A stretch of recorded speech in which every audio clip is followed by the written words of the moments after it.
Let's get to it. Agree to disagree, brought to you by Garden Roofing and Gutters. One of these days, we just got to take off the gloves. Just really go at it. Okay, so the Seattle City Council is debating this morning whether to designate new street racing zones. And if you're confused, like I was when I first heard this, no, the point is not to open up streets for people to speed on.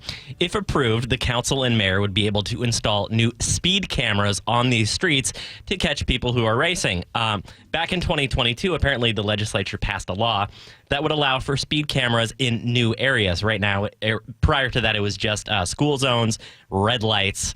Apparently, speed zone locations can be created by cities. So, Scott, Sandpoint Way, along Magnuson Park, Harbor Avenue, West Marginal, Alki. Love it. They would all be the first to get speed cameras. Should we get them? Love it. You love it. Love it. Put them there.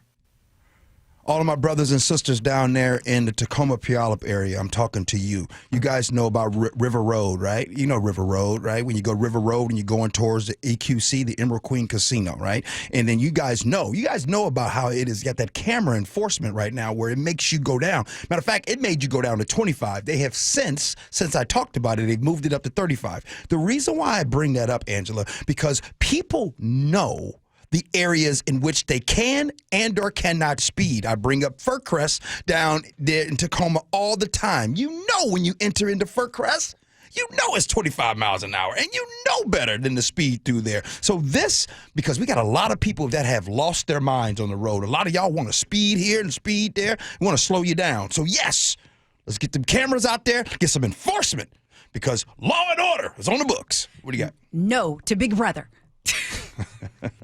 Okay. It's no with a little bit of a twist. Okay. So here's the deal. I do think it's an important tool that can be used responsibly. The problem is when you start sending tickets in the mail to the tune of $250 when a person just went 5 miles over the limit, it's ridiculous. So if they're going to put these in, I would say with the caveat that it has to be a certain number that you're over. Right. Because I've seen them use it and abuse it. And if the intention of this is to catch the big time speeders or the racers, then let it be for that, but not for the person going 5 to 10 over. You know what Kevin Hart is known for saying? What? You gonna learn today. You gonna learn today. And Chef, when you get that $200-some ticket in the mail with your name on it, you know what you're not gonna do again?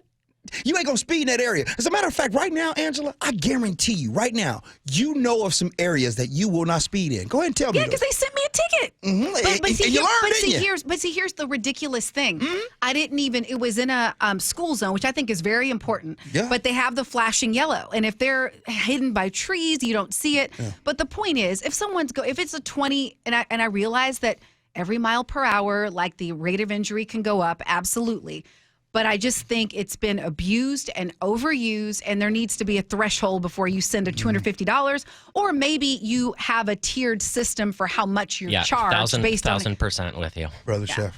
Yeah, the problem is not people doing 24. And by the way, it adds walk areas, public park speed zones, hospital speed zones, other priority safety road locations. That could be everywhere.